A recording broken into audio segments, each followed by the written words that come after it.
Olá, estudantes da primeira série. Nesse vídeo nós vamos falar sobre a física dos automóveis. Então, vamos lá comigo, meus queridos. Bem, o objetivo desta aula é conhecer um pouco onde a física se aplica no funcionamento de alguns detalhes dos automóveis. Bem, o que nós precisamos saber dessas aulas, né? É importante que você conheça a definição de energia, sua relação com o trabalho. Entre os diversos tipos de energia aprendidos, podemos citar a energia potencial gravitacional, a energia cinética e energia mecânica, entre outros. Bem, vamos lá então, vamos começar essa nossa aula com uma perguntinha, né? Com uma enquete, vamos supor assim. Toda energia produzida pela queima do combustível de um carro é transformada em trabalho? Vamos lembrar, né, a questão do trabalho, vamos lembrar o que seria isso. Então, primeira coisa, né, trabalho está relacionado com a transformação. Ou seja, toda vez que eu executo uma transformação de energia, quer dizer que eu estou realizando trabalho. Então, se eu estou queimando combustível, certo? Aquela energia, ela está sendo transformada, nesse caso, em alguma outra coisa. Na situação, em movimento para as rodas, movimento para o veículo, né? E a pergunta é essa, beleza, existe a transformação, mas é o seguinte, veja aqui comigo, será que toda a energia do combustível é utilizada para a movimentação do veículo? Eis a pergunta aqui. Então, vamos lá. Bem, primeiro, vamos pensar na questão do tanque de combustível, porque afinal é onde que está, né, toda a energia, onde está toda a energia armazenada, né, aquela energia potencial. Só lembrando que energia não é gerada do nada, e sim sempre transformada. Então podemos afirmar que o combustível é um tipo de energia, no caso energia química. É a partir da sua queima que se inicia o funcionamento do carro, certo? Bem, vamos agora analisar aqui, meus queridos, como é que funciona a questão da queima do combustível, certo? Junto com o oxigênio, a gasolina chega ao motor e, pela ação de uma vela, ela explode, iniciando o movimento dos pistões. Em um motor diesel, não há necessidade de uma vela, pois o tipo de combustível misturado com oxigênio queima pelo aumento de pressão interna do cilindro. Vejam, né? O motor diesel tem um funcionamento um pouco diferente. Ele queima pelo aumento de pressão e, consequentemente, nós vamos ter aumento de temperatura. No momento que existe essa condição, o diesel ele é pulverizado através de um elemento chamado bico injetor e esse diesel pulverizado ele inflama, certo? Inflama automaticamente. Tem uma coisa bem interessante que vocês, não sei se viram ou não sugiro fazer isso em casa, obviamente, mas se você, obviamente, pegar um pouquinho de gasolina e acender um fósforo próximo, vai perceber que ela irá inflamar, é altamente inflamável, né? Enquanto que o óleo diesel não faz isso. Normalmente ele queima, né, junto com alguma outra coisa ali, se você utilizá-lo para iniciar um fogo, alguma coisa em si, né, ao invés de mergulhar em um pano, alguma coisa em si. Né? Então se percebe que para que o diesel ele exploda, né, por isso que se chama esse tipo de combustível como combustão interna, certo? Explosão interna, o motor, a explosão, você precisa de, no caso, uma condição um pouco mais específica, nesse caso, aumento de pressão e temperatura. Beleza? Bem, então nós temos aqui nesse GIF, vocês podem ver aqui, que existe a movimentação de pistão e biela e tudo mais. Daí você fala assim, pá, professor, mas o que eu quero saber disso, cara? Mas é interessante a gente compreender como é que funciona o motor aqui. Então você tem nesse GIFzinho mostrado aqui a parte de entrada e saída. Essa entrada e saída, nesse caso, ele é mostrada através da movimentação de válvulas, certo? E existe, no caso, a entrada do combustível, tal, faz a explosão, e a partir disso existe a movimentação desse cara aqui. Ele está dentro de um cilindro. Esse cilindro tem um pistão móvel, e esse pistão móvel movimenta essa parte de bielas e tudo mais, transformando o movimento que ele é vertical, no caso, um movimento em um único sentido, ou horizontal, em um movimento rotacional. Beleza? Bem, para nós podermos iniciar essa aula, tá? Eu quero que vocês pensem nessa atividade aqui que está sendo proposta para vocês. Então, acompanhe aqui comigo. A energia oriunda da queima do combustível pode ser integralmente transformada em energia cinética? É a pergunta já inicial, né? Eu mostrei para vocês como é que funciona, né, de uma maneira muito sucinta o funcionamento do motor. Agora eu quero que vocês pensem nessa pergunta e, se você estiver entre colegas, professores, compartilhe sua resposta, aquilo que você considera. Pesquise sobre isso. Eu vou dar um tempinho para isso e daqui a pouco a gente mostra uma possível resposta.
E aí, meus queridos, conseguiram achar uma possível resposta para essa nossa solução? Será que toda a energia que é queimada, ela é utilizada para energia cinética? Você já deve ter visto em várias aulas aí, né, ao longo do nosso Aula Paraná, com o teu professor, né, e pesquisado, que praticamente eficiência energética de 100% é impossível, né? Inclusive existem leis que provam sobre isso. Mas a resposta é não, né? Nem toda a energia utilizada ali, ela realmente vai ser utilizada para a transformação de energia cinética, né? O segredo do ser humano aqui é conseguir maximizar isso, né? Então o estudo do engenheiro, o estudo da ciência, o estudo do, né, o técnico e teórico, ele está para ir, para você tentar maximizar resultados. Nós sabemos que existem limites, mas nós temos que maximizar alguns resultados. Então eu vou mostrar para vocês aqui uma possível resposta. Acompanhe aqui comigo, por gentileza. Então, vamos lá. A reação química da queima do combustível é chamada de combustão. Essa energia química se converte basicamente em energia térmica para a explosão e a energia mecânica para movimentar os pistões. Mas, infelizmente, a energia mecânica corresponde no máximo de 30% de toda a energia transformada na queima do combustível. Então, infelizmente é assim, né, cara? Ou seja, a cada R$100 de combustível que você coloca lá no seu tanque de carro, né, no tanque da moto, no tanque lá do seu veículo, apenas 30 pila é usado para movimentação do carro. Os outros 70 viram o quê? Calor, fumaça, barulho, atrito e outros tipos de energia aí. Infelizmente, né? Mas estamos aí estudando para tentar melhorar essa eficiência energética, beleza? Vamos lá, meus queridos. Bem, então, aqui, como funciona a questão do motor 4 tempos, né? Para a gente poder entender um pouquinho melhor essa dinâmica. A energia recebida pelo motor na maioria dos carros utiliza o chamado ciclo de 4 fases, conhecido como ciclo Otto, que descreve o funcionamento de um motor a pistão com a ignição da faísca. Por meio de variações de temperatura, pressão, volume, a massa do ar, a massa de ar e combustível devem produzir trabalho suficiente para movimentar as peças e motor e, consequentemente, colocar o veículo em movimento. Beleza? Agora aqui eu vou mostrar para vocês como é que funciona de fato esse motor aqui. Bem, são 4 fases, certo? Nós temos outros tipos de motores, nós temos aqui, por exemplo, os motores de duas fases, né, 2 ciclos, que são os motores 2 tempos que a gente diz, muito utilizados aí, galerinha do interior muitas vezes está assistindo essa aula, né, e tudo mais em motosserra, motobombas, né, então tudo aquilo que é equipamento pequeno normalmente a gente utiliza ali. Qual é a grande vantagem desse tipo de motor? Rotação alta, né, então são motores pequenos, robustos, que tem muita potência, só que o problema deles é que eles acabam queimando óleo junto. Né? Não que o motor 4 tempos não queime, mas a queima é muito menor, porque você mistura óleo com combustível e isso dá questão da poluição e tudo mais. Né? Então, devido aos nossos protocolos de ambientais, praticamente impossível você utilizar o motor 2 tempos para veículos automotor, certo? Bem, então aqui eu quero que vocês observem esse GIF aqui que estão vendo. Perceba que existem as cores, tá? E cada cor que está acontecendo em cada pistão desse aqui, ele tem uma fase diferente. Então o primeiro que nós temos aqui é a admissão, a entrada e mistura do ar combustível. Ou seja, por essa válvula que está em azul nessa situação aqui, ó, em cada pistão desse, né, são 4 cilindros, cada cilindro está realizando um tempo diferente. No caso, nessa entradinha em azul que vocês estão vendo, está entrando a mistura ar-combustível. Certo? Essa mistura ela é já regulada, tudo certinho ali para o motor funcionar plenamente. O que acontece? Esse primeiro tempo está quando o pistão desce e a cor está em azul, como vocês estão analisando. Então, a descida do pistão e a cor azul representa que está entrando uma mistura rica, né, em ar e com combustível, ok? Aí nós temos o segundo tempo, certo? Bem, o segundo tempo representa a compressão, certo? O que seria essa compressão? É quando ele pega essa mistura que está em azul e sobe, certo? Ou seja, está realizando a compressão dessa mistura, certo? Nós vamos aprender lá em termodinâmica que o trabalho realizado, no caso a energia convertida, vai depender da pressão e da variação de volume. Então, quanto mais eu conseguir comprimir essa mistura, né, melhor vai ser a questão da ignição do trabalho realizado. Beleza, depois nós temos aqui o terceiro estágio, que é a explosão. A explosão, a vela gera uma faísca que explode a mistura. Na verdade, a vela ela apenas conduz uma faísca que vem lá da bobina, né? Então tem uma bobina lá que acaba elevando para uma alta tensão, pega a baixa tensão, normalmente 12 volts da bateria, né, em corrente alternada, e acaba convertendo essa para uma alta tensão ali. Então, espécie de um transformador. E aí você, quando o estágio está aqui em cima, né, quando o pistão está aqui em cima, ele acaba explodindo isso aí. Então, é um movimento sincronizado, certo? Então, está tudo sincronizado, bonitinho ali. Então, isso é representado quando o pistão sobe e essa mistura que estava clara, né, azul clarinho, fica amarela, nessa situação que vocês estão vendo aqui. Certo? E o que isso vai acontecer? Você terá a explosão e, como é uma explosão, o que é isso? É uma expansão gasosa. Então você tem uma coisa muito pequenininha comprimida, certo? Tem uma reação química ali envolvida, então essa energia é liberada e isso faz com que haja uma expansão gasosa. Então ele explode e tem que empurrar alguma coisa, né? Ou ele empurra o cabeçote, ou ele empurra as laterais, e nesse caso é muito mais fácil empurrar o pistão para baixo, ok? E aí nós temos a exaustão, que é aí que é o nosso BOzito, né? Você tem ali a questão da saída desses gases para a atmosfera. Então é a saída dos gases derivados da queima do combustível. E isso é feito através dessa válvula aqui que está em azul, melhor dizendo em vermelho aqui, que está expulsando esse gás. Então explodiu, certo? Aí o pistão sobe e acaba empurrando essa fumaça para fora do sistema ali. E aí, através do sistema de escapamento, você pode ter algum tratamento através de catalisador para tentar reduzir essa poluição. Você pode ter um sistema de escapamento que possa melhorar a performance do veículo, entre outras coisitas mais, né? Mas basicamente você tem todo esse esquema aqui, né? E tudo isso é um sistema sincronizado, né? Esse sistema é sincronizado através dessa barra aqui em cima, que é chamada comando, certo? Então aqui tem o comando que regula essa questão da abertura das válvulas de admissão e exaustão, e aí você tem tudo isso sincronizado com uma correia, a famosa correia dentada, né? Se você perguntar para o teu pai, aí alguém que já teve aquele probleminha da correia estourar e o motor ficar com 0 válvulas, né? Que a gente diz, né? Estoura tudo, dá um BO danado ali, tem que mandar para retífica e aquela coisa toda. Então todo esse movimento ele é sincronizado através dessa correia junto com esse comando de válvulas aqui em cima, certo? Bem, vamos agora falar aqui sobre outras coisas do veículo, certo? Vamos falar uma coisa que é importante, né? Afinal, se você tem um motor, você tem que parar também às vezes, certo? Importante isso. Então você tem a questão do freio. Todo carro tem um sistema de freios e quanto mais potente for o motor, mais eficiente deve ser o sistema de frenagem, certo? Então aqui vocês têm uma foto de um sistema de freio, por exemplo, de uma Ferrari, certo?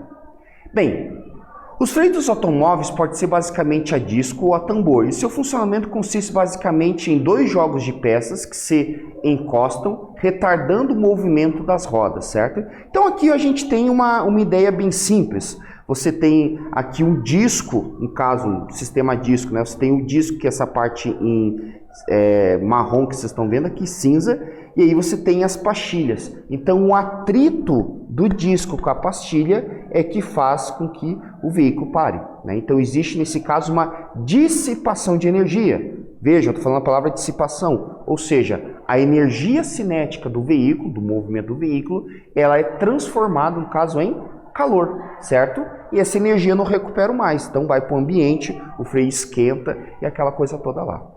Beleza? Bem, agora eu vou fazer aqui com vocês uma atividade para ver se vocês estão espertos no negócio. Para os freios serem eficientes, eles devem agir na energia cinética do carro. Em termos de energia, como devem funcionar os freios? Já dei a barbada para vocês aqui. Agora, pense um pouquinho melhor, pense numa resposta um pouco mais concisa e consistente, e daqui a pouco a gente volta para poder dar uma possível resposta para vocês. Até daqui a pouco.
E aí, meus queridos, conseguiram, cara, chegar lá numa possível resposta?